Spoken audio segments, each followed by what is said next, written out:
I had wanted to be a park ranger for as long as I could remember. The idea of spending every day surrounded by nature, hiking through rugged trails, camping beneath the stars, and hearing the wind whistle through the trees, those thoughts consumed my childhood. I spent hours fantasizing about a life in the wilderness, a life of purpose, protecting the land and those who visited it. Once I discovered that being a park ranger was a real profession, it became my singular goal. I dedicated myself to it like an astronaut training for a mission to space. The path wasn't easy. There were requirements, hurdles I needed to overcome to even be considered for the role. You had to be an expert outdoorsman, physically fit, and adept with firearms, especially if you were working in areas with bears or mountain lions. You needed to be trained in first aid and have certifications in navigation, search and rescue, and more, but none of that scared me off. If anything, it drove me harder. Throughout my late teenage years and into my early 20s, I transformed my bedroom into what could only be described as a shrine to my dream. A corkboard covered one wall, filled with requirements for the job, photos of sprawling national parks and lists of certifications I needed. Each time I checked something off, it felt like I was inching closer to destiny. I worked odd jobs and saved every penny, funneling all my money into tuition for a program in conservation enforcement at a local community college. It wasn't the fanciest school, but it was all I could afford. After years of preparation, I graduated with my diploma, feeling like I was finally ready to step into the career I had dreamed of. But reality hit hard. The applications I sent out were met with rejection after rejection. Every "we regret to inform you" email chipped away at my enthusiasm. By the time I received my 30th rejection, I was convinced the hiring managers knew my resume by heart. Still, I kept trying. And then at last it happened. The Forestry Service offered me a job not as a full-fledged park ranger, but as a fire lookout stationed at one of the remote towers. When I got the offer, I shouted, "Yes!" so loudly into the phone that my soon-to-be supervisor, a man named Robert, burst out laughing. He said he looked forward to meeting me and showing me the ropes. The pay wasn't great, but it didn't matter. This was my first step into the life I'd always wanted. The training at Fire Tower 16 was straightforward, and Robert turned out to be a great mentor. He was the kind of guy who made everything feel less like a chore and more like an adventure. We'd spend our downtime playing chess or reading books while keeping an eye on the forest below. Sometimes it got a little boring clearing brush, taking out the trash, monitoring the radio for reports, but I didn't care. I was finally doing what I loved. Everything changed on the last day of my training. Robert and I were sitting in the fire tower's cabin, idly chatting over a game of chess, when he noticed something unusual. Through the binoculars, he pointed out a thin wisp of smoke rising from the trees in the distance. "Looks like someone set up camp where they're not supposed to," he said, his tone tinged with annoyance. "No one gets camping permits anymore." I raised the binoculars to my eyes and followed his gesture. Sure enough, a faint column of smoke twisted up into the clear blue sky, barely noticeable against the backdrop of the forest. "You want me to handle it?" I asked, eager to prove myself. He hesitated for a moment before nodding. "Yeah, this is a good test for you, but wait, look over there." He pointed again, this time to another plume of smoke, closer to the first. His brow furrowed. "Two of them." "What the hell?"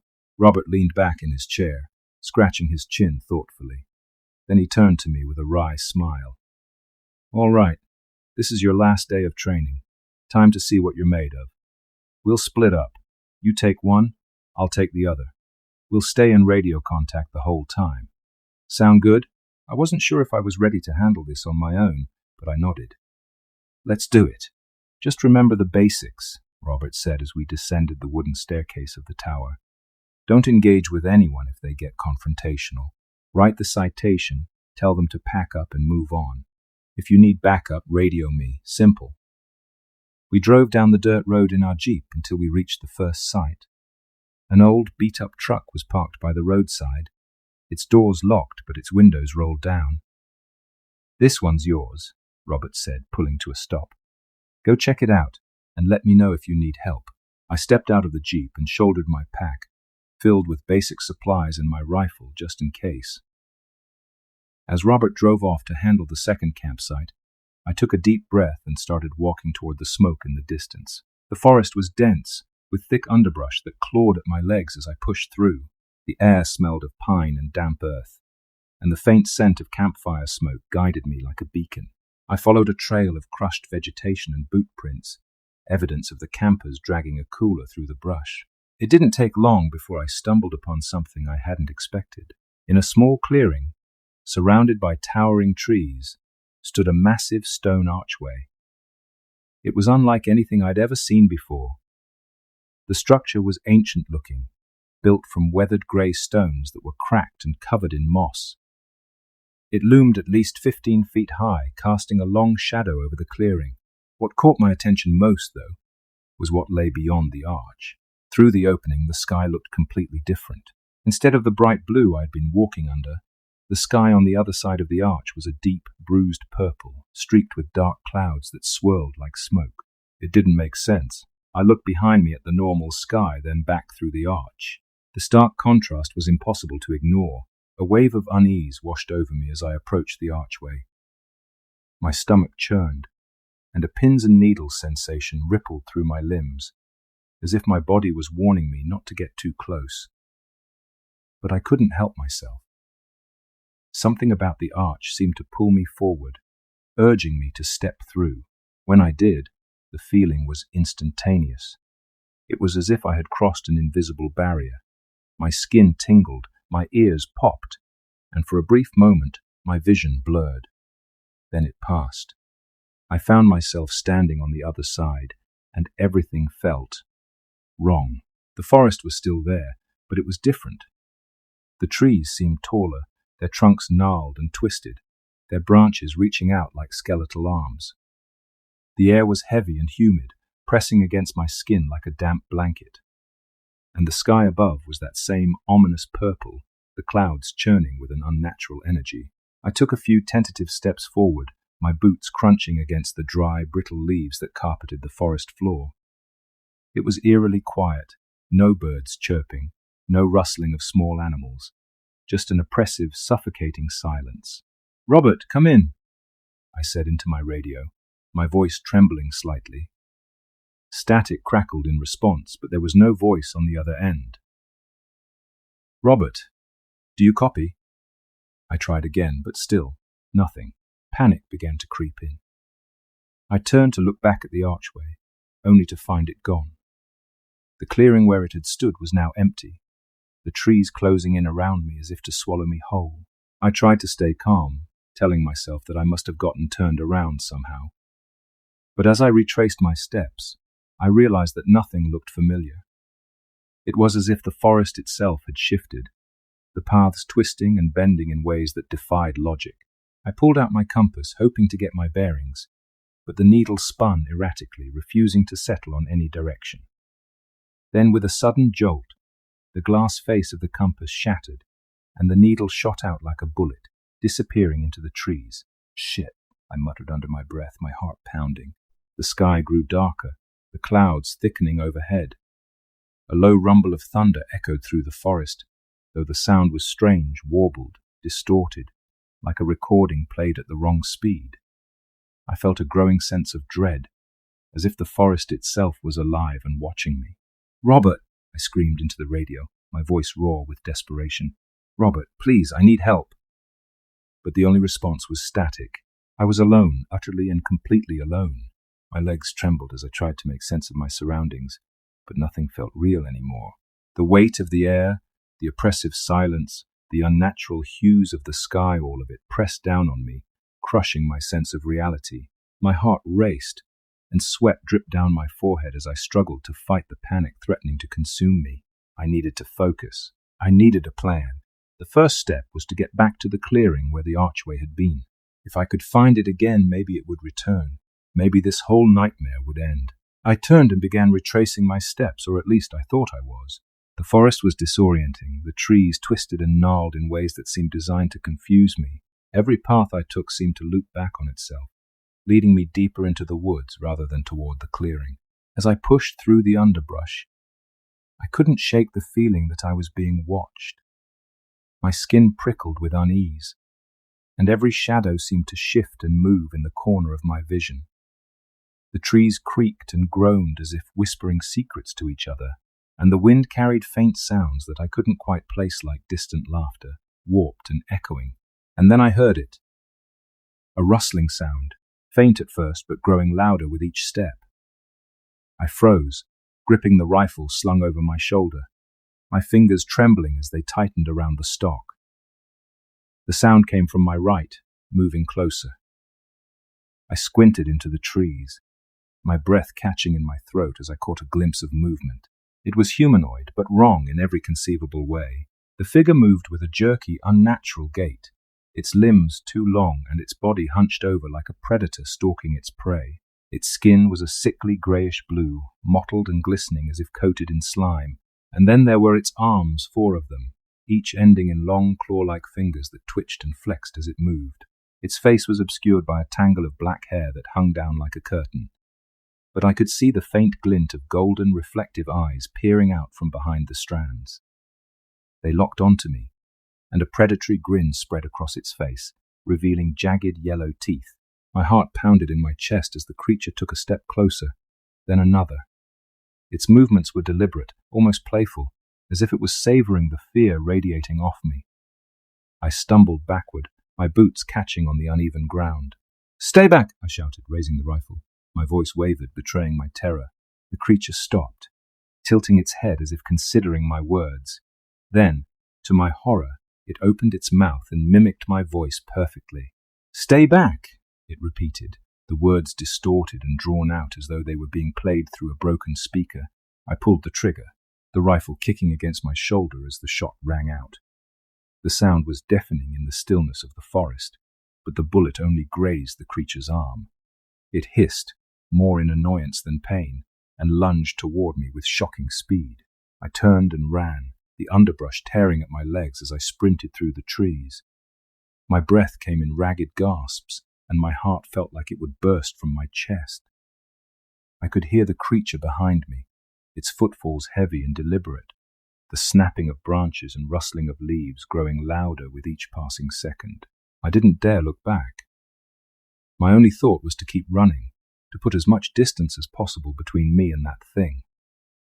The forest seemed to close in around me, the trees forming a labyrinth that twisted and turned, offering no clear path.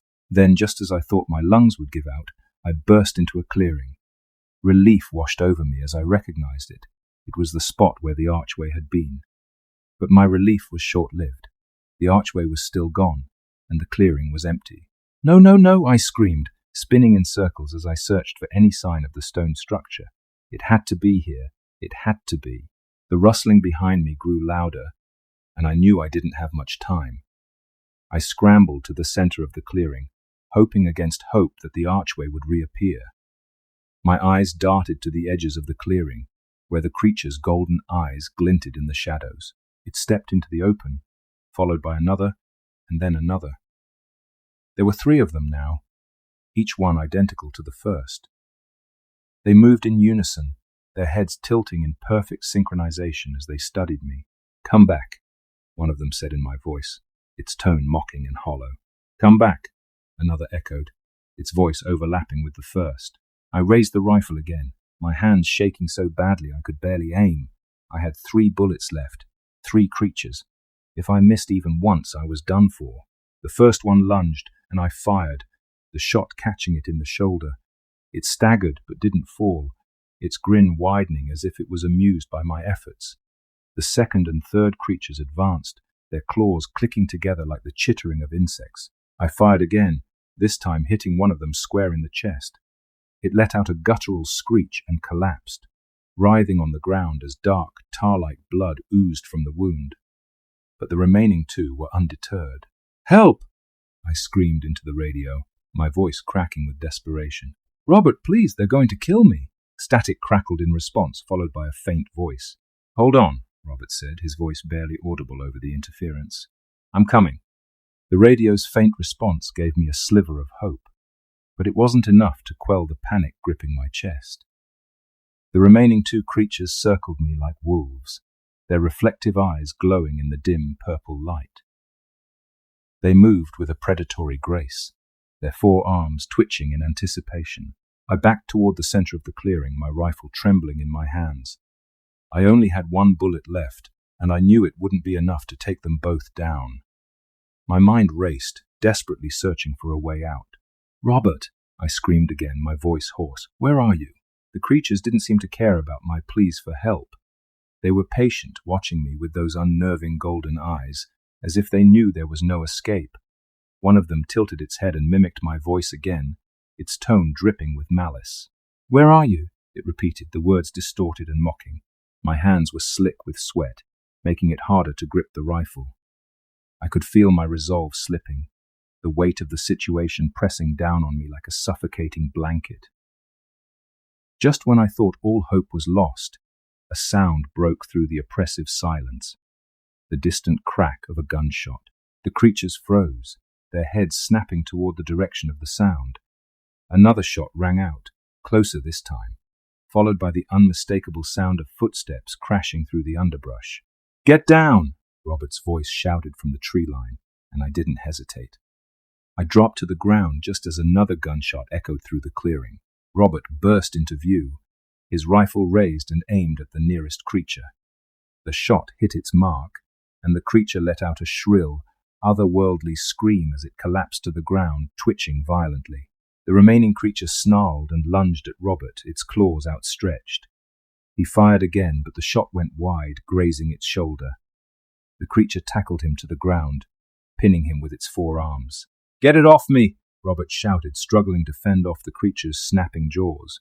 I scrambled to my feet, adrenaline surging through me. Gripping the rifle tightly, I aimed at the creature's head and pulled the trigger. The shot rang out, and the creature's body went limp, collapsing on top of Robert. He pushed the lifeless body off of him, gasping for breath as he scrambled to his feet. "What the hell are those things?" he demanded, his voice shaking. "I don't know," I said, my own voice barely above a whisper, "but we need to get out of here." Robert and I stood in the clearing, panting heavily, our rifles now useless as they were out of ammunition. Around us the bodies of the creatures lay still, but even in death, they didn't feel fully gone. The way their twisted forms twitched slightly, like a nerve firing for the last time, made me think they could spring back to life at any moment. Their tar-like blood, thick and black, pooled around their bodies, giving off a nauseating metallic stench that stung the back of my throat. Robert turned to me, his face pale under the eerie purple sky. "What the hell is going on, Ben? What did you find out here?" "I didn't find anything," I said breathlessly. "Or maybe I found too much." "Robert, there's something wrong with this place, that archway. It wasn't just a random stone structure. It's like it's a door to another world. I think I went through it." His eyes widened. "You went through it? Are you insane?" I wanted to argue with him, but the reality of my decision weighed heavily on me now. What kind of person walks through an ominous stone archway into a place that feels fundamentally wrong? Someone too curious or too stupid for their own good, that's who. I didn't think it was going to do anything. I thought it was just a weird old ruin. But the second I stepped through, I trailed off, glancing around at the surrounding forest. Even now, the twisted trees and the unnatural hues of the sky pressed down on me like a physical weight. It was all so wrong. "I don't think we're in the same place anymore," I finished quietly.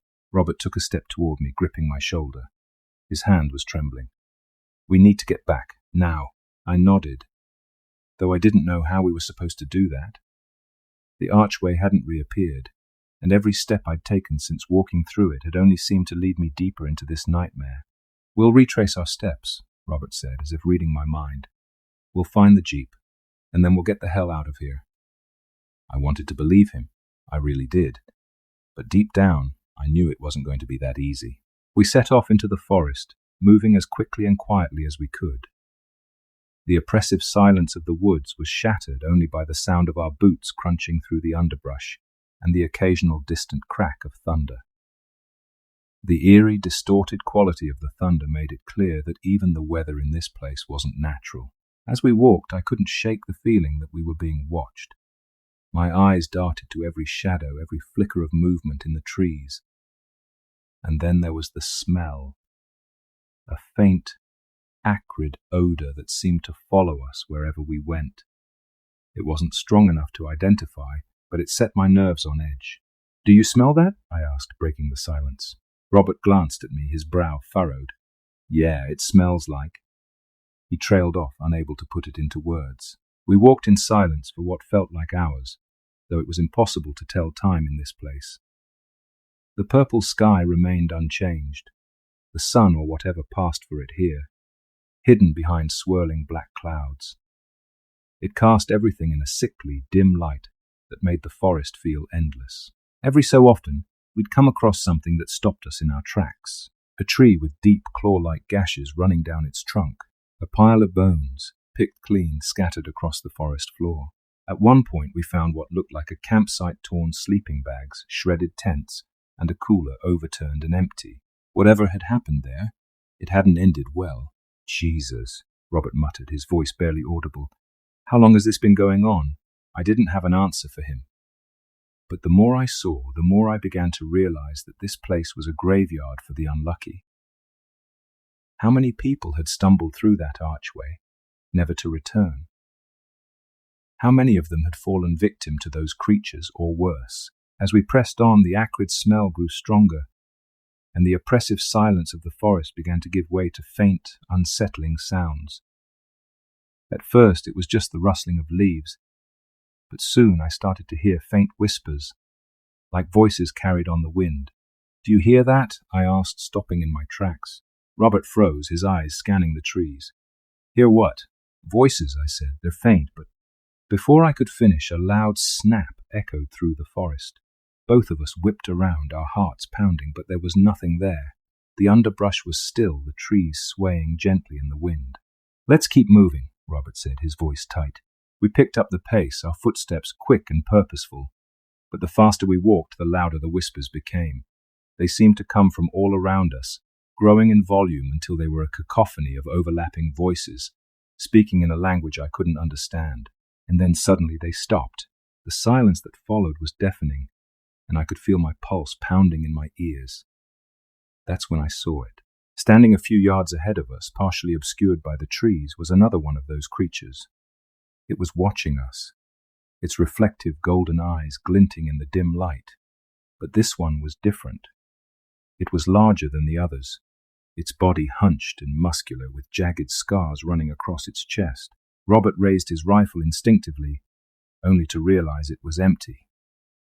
"Shit," he muttered under his breath, lowering the weapon. The creature tilted its head, as if amused by our helplessness. Then it stepped forward, its movements slow and deliberate. "We need to run," I whispered, my voice trembling. But before we could move, the creature opened its mouth, and a sound unlike anything I'd ever heard erupted from its throat. It was a high-pitched screech, followed by a deep, guttural growl that vibrated through my chest. The sound was so loud, so otherworldly, that I dropped to my knees, clutching my ears. Robert grabbed my arm, pulling me to my feet. "Come on!" he shouted, dragging me away from the clearing. We ran, the creature's screeches echoing behind us as it gave chase. I could hear its heavy footfalls pounding against the forest floor, its claws tearing through the underbrush. My lungs burned, and my legs felt like they were going to give out, but I didn't dare slow down. The forest blurred around me as we weaved through the trees, desperate to put as much distance as possible between us and that thing. But no matter how fast we ran, it was always just behind us, its guttural growls growing louder with each passing second.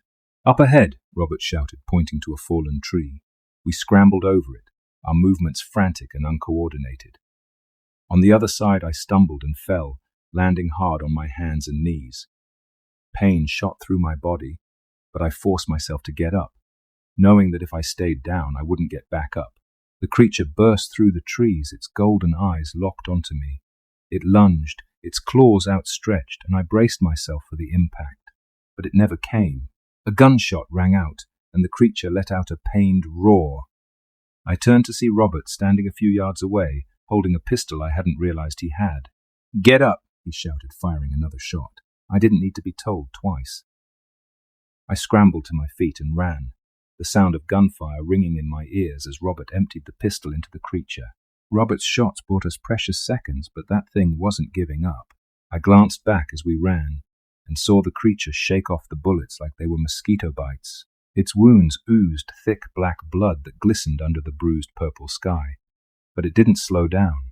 Instead, it roared in frustration, its distorted scream echoing through the forest as it bounded after us with terrifying speed. "Keep moving!" Robert yelled, his voice sharp with panic. His empty pistol was useless now, and we both knew it. I pushed my legs harder, ignoring the searing pain in my calves and the stabbing ache in my injured ankle. My breath came in short, ragged gasps, my lungs burning with every step. The twisted forest seemed to stretch endlessly ahead of us, offering no sanctuary, no hiding place. And yet I couldn't stop. Stopping meant death. The creature was gaining on us, its heavy footfalls thundering closer and closer. I could feel the ground tremble beneath me, the vibrations making my heart pound even faster. The acrid stench of its breath filled the air, sour and metallic, making me gag. "Up here!" Robert shouted, veering to the left. I followed him without hesitation, trusting his instincts even though I had no idea where he was leading me. We emerged into another clearing, and for a moment my heart leapt with hope. There at the far end of the open space stood the archway. It was back. The ancient stone structure loomed over the clearing, its cracked surface glowing faintly in the dim light. Through its opening, I could see the golden sunlight of my world, the world I thought I'd never see again. "It's there," I gasped, pointing to the archway. Robert saw it too, and for a brief moment a look of pure relief crossed his face. But our victory was short-lived. Behind us, the creature burst into the clearing, its forearms spread wide as it bellowed a guttural roar that shook the trees. "Go!" Robert shouted, shoving me forward. "Get through the arch." "What about you?" I yelled, my voice cracking. "Don't worry about me," he snapped, raising his empty pistol like it was a club. "Just go." I hesitated for a fraction of a second, torn between saving myself and staying to help him. But deep down, I knew the truth. There was nothing I could do for Robert. If I stayed, we would both die. Choking back a sob, I turned and sprinted toward the archway. The creature roared again, and I heard the sound of Robert shouting, followed by the sickening crack of bones breaking. I didn't dare look back. I couldn't. The archway seemed impossibly far away, each step toward it feeling like an eternity. The ground beneath me seemed to shift and warp, like the forest itself was trying to hold me back. My injured ankle throbbed with every step, and my vision blurred from exhaustion and tears. But I kept running. The air grew heavier as I approached the arch, the pins and needles sensation returning in full force. It felt like walking through a wall of static electricity, my skin tingling and my ears popping. And then finally, I was there. I reached out, my fingertips brushing the cool stone of the archway. The moment I stepped through, a wave of relief washed over me. The oppressive weight of the other world lifted, and I was enveloped in the familiar warmth of the golden sunlight. But something was wrong. As I stumbled through the archway and collapsed onto the ground, I realized the world around me wasn't as I had left it. The sky was still blue, but it was tinged with a faint, unnatural violet at the edges. The trees, though familiar, seemed darker, their leaves almost black, and the air carried a faint, acrid odor, the same one that had followed me through the other world. My stomach churned as I turned to look back at the archway. It was still there, standing tall and menacing in the clearing. But instead of the golden sunlight of my world shining through its opening, I saw only the swirling purple sky of the other side. It hadn't closed. Panic clawed at my chest as I realized what this meant. The archway was still a portal, still a door to that hellish world. And if I could come through, so could they. As if to confirm my fears, I heard a sound from the other side, a deep guttural growl that made my blood run cold. A shadow shifted within the archway, and I saw the glint of golden eyes staring back at me. "No," I whispered, my voice trembling. "No, no, no." I scrambled to my feet, my body screaming in protest as I limped away from the archway. The growling grew louder, more insistent, and I knew I didn't have much time. I had to warn someone. I had to get help. But who would believe me? How could I explain what had happened without sounding insane? My thoughts were interrupted by the sound of something stepping through the archway. I didn't look back. I couldn't. The only thing that mattered now was getting as far away as possible. I stumbled through the forest, my injured ankle slowing me down. The sunlight filtering through the trees offered little comfort, its golden glow tinged with that unnatural violet.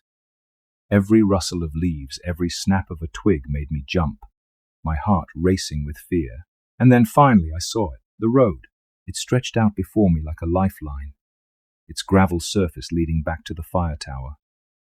Relief flooded through me as I stumbled onto the road, my boots crunching against the gravel. But that relief was short-lived.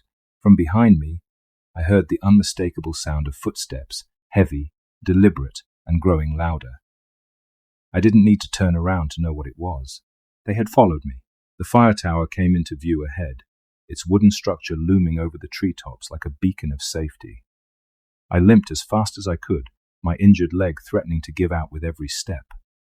The footsteps behind me grew louder, closer, accompanied by the guttural growls and chittering noises of the creatures.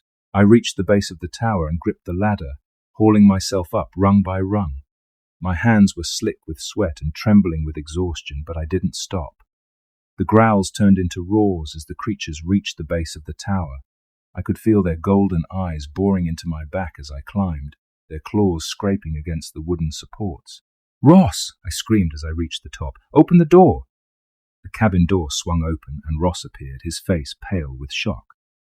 "Ben, what the hell happened to you?" "No time!" I gasped, pulling myself onto the platform. "They're coming!" Ross's eyes widened as he looked past me. He grabbed his rifle from the wall and rushed to the edge of the platform. Below us, the creatures were clawing at the tower, their twisted forms writhing as they scrambled to climb. "What the fuck are those things?" Ross shouted, firing a shot. "No idea," I said, collapsing onto the floor. My chest heaved as I struggled to catch my breath. But they're not stopping. Ross fired another shot, the deafening crack of the rifle echoing through the forest. One of the creatures fell from the side of the fire tower, crashing into the ground below with a sickening thud. But its companions were undeterred. They clawed and scrambled, climbing over each other like frenzied ants. "Ben, what the hell did you get us into?" Ross barked, his voice filled with both fear and anger. "It's not my fault," I shouted back, pulling myself up against the wall of the cabin. "There was an archway, a portal to, I don't even know, another dimension, another world. I walked through it, and they followed me back." Ross turned to glare at me, his rifle raised as he aimed at another creature nearing the platform. "You walked through a goddamn portal. Are you kidding me right now? What part of don't do anything stupid did you not understand? Do you think I wanted this to happen?" I snapped. My voice was raw from screaming, but the panic and guilt surged through me like wildfire. I didn't know what it was. I thought it was just some old ruin. I didn't realize. Before I could finish, another creature lunged onto the platform. Its 4 arms clawed at the wooden planks, its golden eyes locked onto Ross. He fired at point-blank range, the bullet tearing through its head. Black, viscous blood sprayed across the cabin, splattering my shirt and face. Ross shoved the creature's lifeless body off the edge with his boot, then slammed the cabin door shut. "We're out of ammo," he shouted, bolting the door. "Do you have any left?" I shook my head. I used my last shot in the clearing. Ross cursed under his breath, pacing the small cabin like a caged animal. Outside, the creatures howled and roared, their claws scratching against the wood. The fire tower groaned under their weight, the structure swaying slightly with each impact. "What do we do?" I asked, my voice trembling. Ross stopped pacing and looked at me, his face pale but determined. "We can't stay here. They'll tear this tower down if they have to." "Then where do we go?" I demanded. "They're everywhere." He didn't respond immediately. Instead, he stared out the window, his jaw clenched. I could see the gears turning in his head as he weighed our options. Finally, he spoke. "The archway," he said quietly. "What?" "The portal. You said it's still open, right? If they came through it, maybe we can send them back." I froze, the weight of his words sinking in. The idea of going back to that cursed clearing, back to the archway, filled me with dread. But he was right. The portal was the source of all this. If we had any hope of stopping these creatures, it was there. But how do we close it? I asked. We don't even know how it works. Ross grabbed a flare gun from the supply cabinet and held it up. We don't need to know how it works. We just need to destroy it. My stomach churned at the thought. I didn't know if the archway could even be destroyed. It felt ancient, unbreakable, like it was something beyond our understanding. But what other choice did we have? The fire tower shuddered as one of the creatures slammed into it from below, its guttural roars shaking the walls. I felt the floorboards tremble beneath me, and for a moment, I thought the whole structure might collapse. Fine, I said, swallowing the lump in my throat. Let's do it. Ross nodded, his expression grim. He handed me the flare gun and grabbed a hatchet from the cabinet. We're going to have to fight our way down, he said. Stick close to me and don't stop moving. Got it? Got it, I said, though my voice wavered. He unbolted the cabin door, and the growls and roars of the creatures grew louder. My heart pounded as he kicked the door open, revealing the chaos outside. The platform was crawling with them grey, four-armed monstrosities with gleaming golden eyes and jagged teeth. Ross swung the hatchet with brutal efficiency, the blade sinking into the nearest creature's skull. It crumpled to the ground, but two more took its place, their claws slashing at him. I raised the flare gun and fired, the bright red flare striking one of the creatures in the chest. It let out an ear-splitting shriek as flames engulfed its body. "Move!" Ross shouted, shoving me toward the ladder. I climbed down as quickly as I could, my hands slick with sweat and shaking uncontrollably. Ross followed close behind, swinging the hatchet to keep the creatures at bay. When we reached the ground, the scene was worse than I'd imagined. The forest was alive with movement, shadows darting between the trees as more creatures emerged from the darkness.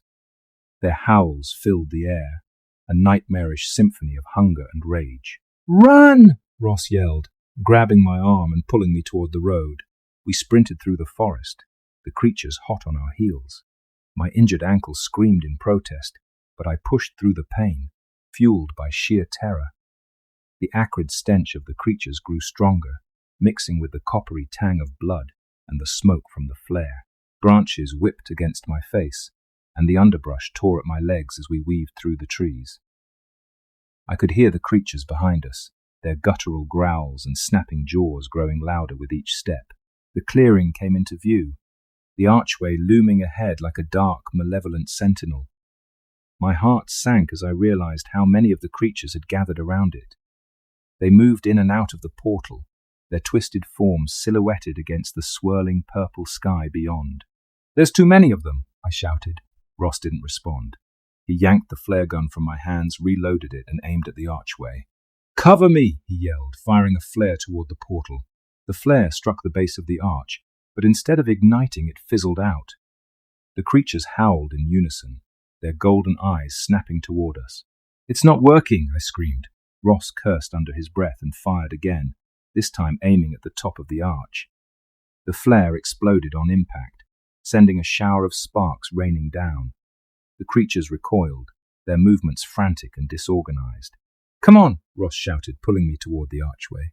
I hesitated, my instincts screaming at me to run the other way. But there was no other way. If we didn't destroy the portal, these creatures would keep coming, spreading into our world like a plague. With a deep breath, I followed Ross into the clearing. The creatures closed in around us, their guttural growls growing louder, their clawed hands reaching for us with a ravenous hunger. Ross swung the hatchet wildly, each strike landing with a sickening crunch. I grabbed a branch from the ground and swung it at the nearest creature, the impact jarring my already aching arms. "Keep them back!" Ross shouted, reloading the flare gun. I lashed out at another creature, its claws raking across my arm. Pain flared, hot and sharp, but I gritted my teeth and kept swinging. The creatures were relentless, their golden eyes gleaming with malevolent intelligence. Ross fired another flare, this one hitting the archway's keystone. The explosion sent a shockwave through the clearing, knocking us off our feet. The creatures screeched, their movements jerky and chaotic, as if the portal's instability was affecting them. The swirling purple light of the archway flickered, dimming for a moment before flaring back to life. "It's working," I shouted, scrambling to my feet. Ross didn't respond. He was locked in combat with one of the larger creatures, its claws tearing at his chest. Blood poured from his wounds, staining the ground beneath him. "Ross!" I screamed, rushing to help him, but before I could reach him, the creature lunged, its jaws closing around his throat. Ross's scream was a raw, guttural sound that pierced the chaos of the clearing. The creature's jaws tore into him, and I could see the black tar-like blood from its wounds mixing with the bright crimson of Ross's own. I froze for half a second, my brain struggling to process what was happening. But there was no time to hesitate, no time to mourn. "Get away from him!" I roared, charging toward the creature with the branch I'd been using as a weapon. I swung with all the force I could muster, the makeshift club connecting with its head. The sickening crunch of impact reverberated up my arms, but the beast barely flinched. It turned its glowing golden eyes toward me, releasing Ross's limp body as it shifted its focus. Blood dripped from its jagged teeth as it bared them in a twisted mockery of a grin. My breath hitched as it stepped closer, its forearms flexing in a grotesque display of power. I took a shaky step back, the branch trembling in my hands. "Come on, you bastard," I muttered, my voice barely audible over the pounding of my heart. "Let's finish this." The creature lunged, and I swung again. This time the branch shattered against its shoulder, splinters flying in all directions. It didn't even slow down. Its claws raked across my chest, ripping through fabric and flesh. Pain exploded in my body, and I stumbled backward, barely managing to stay on my feet. I glanced toward Ross, hoping, praying that he was still alive. But he wasn't moving. His lifeless eyes stared up at the dark purple sky, his mouth frozen in a silent scream. A surge of anger and despair welled up inside me, drowning out the pain. I clenched my fists, my mind racing for a solution. The archway. It was flickering, unstable. If I could destabilize it further, maybe, just maybe, it would take these things back where they came from. The flare gun. My eyes darted to the ground where Ross had dropped it during the attack. It was only a few feet away, but the creature was between me and it, pacing back and forth like a predator toying with its prey. I took a deep breath, steeling myself. This was it. All or nothing. With a burst of adrenaline, I sprinted toward the flare gun, ignoring the searing pain in my chest and the blood soaking through my shirt. The creature roared, lunging after me, but I was faster. I dove to the ground, grabbing the flare gun and rolling onto my back just as it reached me. I pulled the trigger. The flare shot out with a blinding burst of light, striking the creature square in the face. It shrieked, its hands clawing at its burning flesh as flames engulfed it. I scrambled to my feet, watching as it writhed and thrashed, its golden eyes melting into black goo. But there was no time to celebrate. The other creatures were closing in, their movements frantic and uncoordinated as the flickering archway seemed to disorient them. I turned my attention to the portal, aiming the flare gun at the keystone at its top. "Come on," I muttered, my hands shaking as I reloaded. Just one more shot. The creatures howled as I fired, the flare hitting its mark. The archway shuddered violently, cracks spidering across its surface. The swirling purple light inside grew brighter, pulsating like a heartbeat. The ground beneath me trembled, and a low, otherworldly hum filled the air. The creatures stopped their advance, their golden eyes flicking between me and the portal. For the first time, they looked afraid. "It's working," I whispered, backing away as the archway began to collapse. The hum grew louder, building to an ear-splitting crescendo. The purple light exploded outward, enveloping the clearing in a blinding flash. I shielded my eyes, feeling the ground drop out from under me as the force of the blast knocked me off my feet. When the light faded, the clearing was silent. I opened my eyes slowly, blinking against the golden sunlight streaming through the trees. The archway was gone.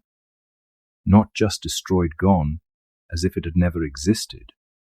The creatures were gone too, their bodies vanishing along with the portal that had brought them here. I lay there for a long moment, staring up at the blue sky, The air smelled clean and fresh, free of the acrid stench that had followed the creatures. Birds chirped in the distance, their songs a stark contrast to the nightmare I'd just endured. But the relief was short-lived. I sat up slowly, my entire body screaming in protest. Blood stained my clothes, and my chest throbbed with pain from the creature's claws. But worse than the physical wounds was the weight of what I'd lost. Ross. I crawled over to where he lay, my hands trembling as I reached out to touch his shoulder.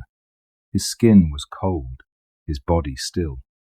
Tears blurred my vision as I gripped his hand, muttering apologies that he'd never hear.